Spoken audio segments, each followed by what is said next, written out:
11 जुलाई 2017 बेटा एलिंग नाम की औरत एक आदमी फिल ग्रीन को कॉल करती है। फिर जैसे ही फ़ोन कनेक्ट होता है वो घबरा के बोलती है कि मेरी बेटी मिल नहीं रही है, प्लीज़ हेल्प मी, वो कहाँ पर है। ये औरत काफ़ी ज़्यादा परेशान थी। इनफैक्ट फिल को जैसे इसका कॉल आया तो वो भी घबरा गया था। लेकिन सवाल ये आता है कि ये सब क्या चल रहा था, वो औरत कौन थी और वो औरत फिल को कॉल क्यों कर रही थी। अब आज का जो ये केस है ये काफ़ी ज़्यादा सस्पेंस और थ्रिल जैसा होने वाला है। इसके अंदर action, romance, thrill, drama, mystery सब कुछ है। तो चलिए इस कहानी को शुरू करते हैं। क्लोई एलिंग जो कि 20 साल की एक गॉर्जियस ब्रिटिश मॉडल थी, साउथ लंदन की रहने वाली थी और क्लोई का मॉडलिंग करियर उसके पीक पे चल रहा था। वो प्रोफेशनल मॉडल थी और बड़े बड़े ब्रांड के साथ काम भी करती थी। अब टाइम आता है मार्च 2017। क्लोई के पास पैसा, फेम, सक्सेस सब कुछ था और ये वो टाइम चल रहा था जब उसके मैनेजर फिल ग्रीन के पास एक ईमेल आता है। फिल ग्रीन एक मॉडलिंग एजेंसी का ओनर था। उसके पास एक इटालियन फोटोग्राफर का मेल आता है। उस मेल में लिखा हुआ था कि वो लोग क्लोई को एक मोटर बाइक थीम फोटोशूट के लिए पेरिस बुलाना चाहते हैं। अब ये मेल एंड्री लाइजो के नाम से आया था और इस नाम को आप बिल्कुल याद रखना क्योंकि कहानी में ये नाम बहुत इंपॉर्टेंट है आगे चल के। इस मेल के बाद फिल ने प्रॉपर बैकग्राउंड चेक करे, उस फोटोग्राफर का क्या बैकग्राउंड है, उसके पास प्रोजेक्ट्स के हैं, एकोमोडेशन, ट्रैवल, हर कुछ, और हर चीज़ लेजिट भी थी। लेकिन शूट के कुछ दिन पहले लाइजो ने फिल को कॉल किया और उसको बताया कि उसके स्टूडियो में आग लग गई है और चोरी हो गई है, इसकी वजह से वो ये शूट कैंसिल कर रहे हैं। उसके बाद लाइजो क्लोई को फ़ोन करता है, लेकिन जब तक वो क्लोई को फ़ोन करता है क्लोई ऑलरेडी पेरिस पहुंच चुकी थी जहाँ पर वो शूट होने वाला था। फिर उसके बाद लाइजो ने क्लोई के लिए टैक्सी भेजी, उससे जाके मिला और उससे माफ़ी मांगी कि जो भी उसका टाइम ख़राब हुआ है और जो भी उसके एकोमोडेशन में पैसे लगे हैं वो सारा कुछ लाइजो दे देगा। उसके बाद जुलाई 11, 2017 को लाइजो ने दोबारा से क्लोई की एजेंसी को मेल किया। इस बार शूट मिलान में था, पेरिस में नहीं होना था। उसने पिछली बार की कन्फ्यूजन के लिए माफ़ी भी मांगी थी और नए स्टूडियो की फ़ोटोज़ भी भेजी ताकि वो उन पर ट्रस्ट कर सकें। इनफैक्ट पेमेंट भी उन्होंने एडवांस में कर दी थी और सब कुछ सॉर्टेड चल रहा था। अब अगले दिन क्लोई निकल जाती है मिलान के लिए जहाँ पर उसके लिए एक होटल भी बुक था। अब एक रात तो वो होटल में रुकती है और फिर अगले दिन वो शूट की लोकेशन पर जाती है। अब जैसे ही वो शूट की लोकेशन पे पहुँचती है तो वहाँ पर उसको बहुत ही अजीब लगता है क्योंकि जो वो लोकेशन थी वो काफ़ी ज़्यादा अलग थी। वहाँ पर स्टूडियो में एक अलग सा ही सन्नाटा था और वहाँ पर उसको एक शूट वाली वाइब नहीं आ रही थी। वहाँ पर ना कोई लाइट्स थी ना क्रू था। इनफैक्ट उसको सब कुछ क्रीपी सा लग रहा था। अब जब तक कुछ क्लोई समझ पाती, पीछे से दो आदमी आते हैं। एक बंदा उसका गला पकड़ता है और एक बंदा उसका फेस, और फेस पे एक बंदा उसके इंजेक्शन लगा देता है और उसके बाद क्लोई एकदम से बेहोश हो जाती है। अब दूसरी तरफ लंदन में क्लोई की जो माँ थी वो बहुत परेशान थी।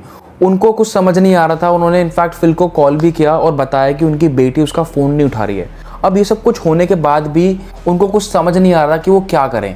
इनफैक्ट क्लोई जब भी अपने घर से बाहर काम करने जाती थी तो वो अपनी माँ को हमेशा अपनी लोकेशन उनसे बात करती थी और अपने वेयर अबाउट्स के बारे में बताती रहती थी कि वो अभी कहाँ पर है, वो अभी कहाँ पे जा रही है। क्लोई की माँ बेटा ने काफ़ी बार कॉल किया लेकिन क्लोई का कोई जवाब नहीं आया। दूसरी तरफ फिल ने उसकी माँ को शांत कराने की कोशिश करी और उसको बोला कि मैं क्लोई से बात करता हूँ, तुम मुझे थोड़ा सा टाइम दो। और जब फिल ने क्लोई को कॉन्टैक्ट किया तो क्लोई ने भी उसका फ़ोन नहीं उठाया।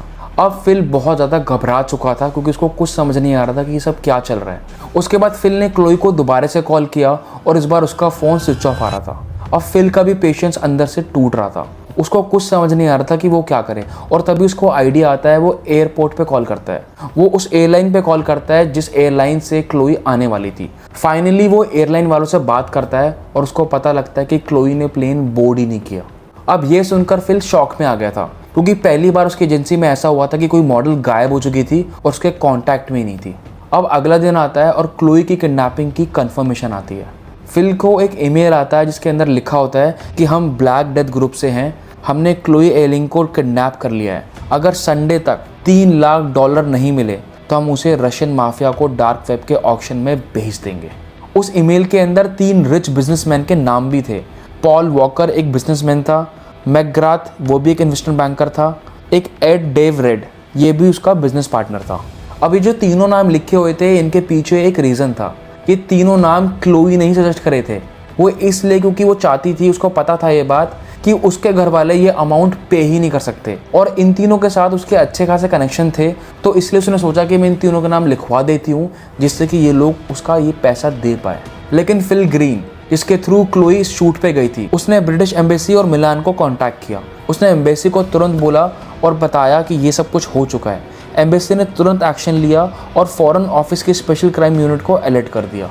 वहीं दूसरी तरफ क्लोई की मां ने भी लोकल पुलिस में एक केस रिपोर्ट कर दी।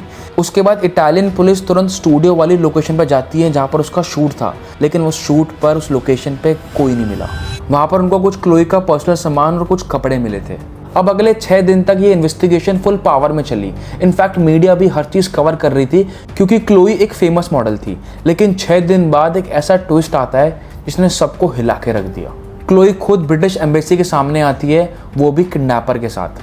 लेकिन अब सवाल ये आता है कि वो यहाँ पर कैसे पहुंची। इसके पीछे की कहानी ये है कि जब क्लोई को किडनैप किया गया था तो उसको एक कैटामिन नाम का इंजेक्शन दिया था, एक ऐसा इंजेक्शन जिससे बंदा एकदम से अनकॉन्शियस हो जाता है। और जब उसको होश आया तो उसने अपने आप को एक कार की डिग्गी में पाया। वो उस कार की डिग्गी में अपने अंडरगारमेंट्स में थी, उसके हाथ पैर बंधे हुए थे, इनफैक्ट उसके मुंह पे टेप लगी हुई थी। उसके बाद क्लोई ने काफ़ी चिल्लाने की भी कोशिश करी लेकिन कुछ नहीं हुआ।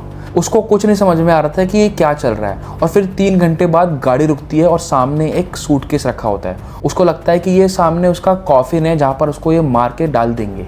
लेकिन उसे मारने के बजाय किडनैपर उसे इटली की एक सिटी ट्यूरिन के एक फार्म हाउस में ले जाते हैं। उस फार्म हाउस में जाके क्लोई को बांध दिया जाता है और उसका इतना बुरा हाल हो जाता है कि वो वहाँ पर रो रही होती है, चिल्ला रही होती है। वो अपने माँ बाप को पुकार रही होती है लेकिन उसके पास कोई नहीं आता। इनफैक्ट वो अपने बच्चे का भी नाम लेती है और यहाँ पर पता लगता है कि क्लोई एक माँ भी है। क्लोई 20 साल की थी और उसका एक 2 साल का बेटा भी था, लेकिन ये बात किडनैपर को नहीं पता थी कि क्लोई एक माँ भी है। किडनैपर यानी हर्बा, वो क्लोई को बहुत टॉर्चर करता था। हर्बा ने क्लोई को बहुत ज़्यादा टॉर्चर किया, उसे बहुत परेशान किया, उसे बहुत सारी बातें की। उसको ये भी बताया कि वो एक ब्लैक डेथ के ग्रुप से है, वहाँ का एक मेंबर है वो, जो कि एक ह्यूमन ट्रैफिकिंग गैंग है। इनफैक्ट उसने क्लोई को अपना प्लान भी बताया कि उसको वो डार्क वेब के थ्रू दूसरी कंट्री में बेचना चाहता है, पूरे $3 लाख में। ये सारी की सारी बातें सुनकर, ये टॉर्चर सहन कर क्लोई बहुत टूट चुकी थी।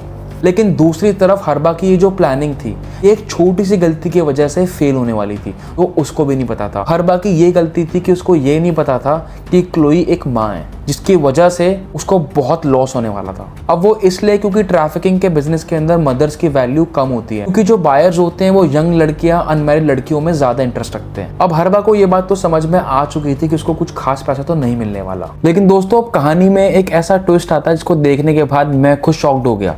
जब पुलिस वाले इस फार्म हाउस के आसपास के जो नेबर्स थे उनसे बातचीत करने गए तो उन्होंने बताया कि पूरे 6 दिन तक उन्हें कोई भी चिल्लाने की आवाज़ सुनाई नहीं दी और ना ही किसी आदमी या लड़की को मारपीट करते हुए देखा। अब ये पुलिस वालों के लिए काफ़ी ज़्यादा शॉकिंग था।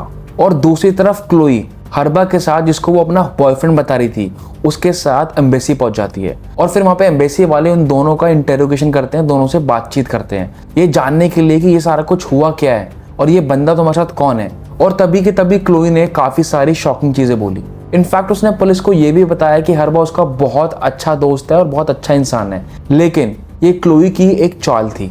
वो ये चाल थी कि वो सारा कुछ ये नाटक कर रही थी और वो ये नाटक इसलिए कर रही थी जिससे कि वो हर्बा को एक जाल में फंसा सके, अपने प्यार के जाल में फंसा सके। उसको पता था कि हर्बा काफ़ी ज़्यादा पावरफुल है, उसके पास गन्स हैं, उसका पूरा नेटवर्क है और उससे बचने के लिए उसके पास एक ही तरीका था कि उससे प्यार करके वहाँ से निकलने का। तो उसने तभी एक प्लान बनाया। सबसे पहले उसने उससे अच्छे से बातें की, उसको अपने प्यार में फंसाया और जब हर्बा उसके प्यार में फंस गया तो उसने हर्बा को ये बोला कि मैं अब ऐसे घुट घुट के ज़िंदगी नहीं जी सकती। उसने बोला मुझे भी बाहर जाना है, मुझे भी अपने मॉम से मिलना है, अपने बच्चे से मिलना है और इस तरीके से मैं अपनी पूरी ज़िंदगी यहाँ पर नहीं बिता सकती तुम्हारे साथ। तभी एक इंटरव्यूअर ने क्लोई से पूछा कि जब तुम शॉपिंग करने जाती थी तो तुम वहाँ से भाग क्यों नहीं गई जब तुम्हारे पास मौका था। तो उसने दोबारा यही बात बोली कि अगर मैं वहाँ से भाग भी जाती तो हर्बा का इतना बड़ा नेटवर्क था कि ये मुझे कहीं ना कहीं से ढूंढ लेता और मुझे वापस से मार देता या फिर मुझे किडनैप कर लेता। तो इसी वजह से उसने ये प्लान चूज किया, क्योंकि आज नहीं तो कल हर्बा उसको मार देता अगर वो हर्बा के साथ नाइंसाफी करती तो। और इसी वजह से क्लोई को ये मजबूरन पूरा नाटक करना पड़ा। धीरे धीरे वो इस नाटक में काफ़ी सक्सेसफुल भी हो गई, जहाँ पर उसने हर्बा को अच्छे तरीके से मैनिपुलेट कर दिया था कि वो उसकी गर्लफ्रेंड है। और जब फाइनली हर्बा उसके प्यार में आ जाता है तो हर्बा उसको बोलता है कि ठीक है तुम यहाँ से जा सकते हो, लेकिन मेरी भी 2 शर्तें हैं। पहली शर्त यह है कि जैसे तुम लंदन पहुँचोगे तो मुझे 500 बिटकॉइन दोगे और दूसरी शर्त ये थी कि तुम वहाँ पर लंदन पे जाके मेरी इस गैंग को प्रमोट करोगे और अगर तुमने ऐसा नहीं किया तो हम लोग तुम्हें वापस से उठा लेंगे। क्लोई ने आसानी से ये दोनों शर्तें मान ली और हर्बा उसे मिलान के एम्बेसी ले आता है, जहां पर क्लोई हर्बा को अपना बेस्ट फ्रेंड बताती है। लेकिन अभी भी वहां की पुलिस को क्लोई की इस कहानी पे यकीन नहीं हो रहा था कि कैसे उसने इतने बड़े गैंग लीडर को अपने प्यार में फंसा लिया। ये कैसे पॉसिबल है, कुछ तो गड़बड़ है। उसके बाद जब ये केस चलता है तो लॉयर एक सीसीटीवी फुटेज देखते हैं जहां पर ये दोनों कपल एक साथ घूम रहे होते हैं, शॉपिंग कर रहे होते हैं, डेटिंग कर रहे होते हैं, हंसी मजाक कर रहे होते हैं। और फिर एक और बात निकल के आती है कि क्लोई की बॉडी पे एक भी टॉर्चर का निशान नहीं था। ये बात वहां पर किसी को भी डाइजेस्ट नहीं हो रही थी कि ये कोई एक्चुअल में किडनैपिंग है या फिर कोई स्टोरी बनाई गई है। और फाइनली 11 जून 2018 को हर्बा को किडनैपिंग का दोषी पाया गया और 16 साल 8 महीने की सज़ा सुनाई गई। और दोस्तों ये चीज़ जब मीडिया में आई, पब्लिक के बीच आई, तो हर किसी को ये लग रहा था कि क्लोई अपने आप को फेमस करना चाह रही है और उसने ये अपनी एक स्टोरी बनाई है। और सबसे अजीब बात ये थी कि जब लास्ट में फिल ग्रीन को एक मेल आया था तो उसमें लिखा हुआ था कि आप इस किडनैपिंग की स्टोरी को बेचकर पूरे $3 लाख कमा सकते हो। और गेस करो क्या, ये स्टोरी बिकी। BBC ने एक सीरीज बनाई है इसके ऊपर जिसका नाम है किडनैप द क्लोई एलिंग स्टोरी, जो 14 अगस्त 2024 को रिलीज हुई थी। दोस्तों जब क्लोई फाइनली अपने घर लंदन आती है तो उसने एक प्रेस कॉन्फ्रेंस में अपनी चीज़ें एक्सप्लेन करी, अपनी एक्सपीरियंस शेयर करा। तो लोगों को उसका बिहेवियर काफ़ी ज़्यादा फेक लगा कि कैसे एक 20 साल की लड़की जिसको डार्क वेब पे बेचा जा रहा था, वो एक इंटरव्यू में इतनी ज़्यादा खुश कैसे है, इतनी चिल कैसे, इतनी हैप्पी कैसे है और अपने डॉगी के साथ कितनी खुशी से खेल रही है। और दोस्तों यही है क्लोई की कहानी का एंड। क्लोई को इस केस में कोई सज़ा नहीं मिली, वो बेगुनाह साबित हुई इस केस में। और क्या सच है क्या झूठ है ये तो क्लोई ही जानती है। दोस्तों आपको क्या लगता है इस रियल केस के बारे में कि क्लोई एक्टिंग कर रही थी या फिर वो फेक कर रही थी? कमेंट बॉक्स में जरूर बताना। दोस्तों ऐसी रियल, मिस्टीरियस, सस्पेंस और थ्रिल वाली वीडियोस के लिए मुझे अभी के भी सब्सक्राइब भी कर लेना। अब मैं आपको अगली वीडियो में मिलता हूँ, तब तक के लिए good night and take care.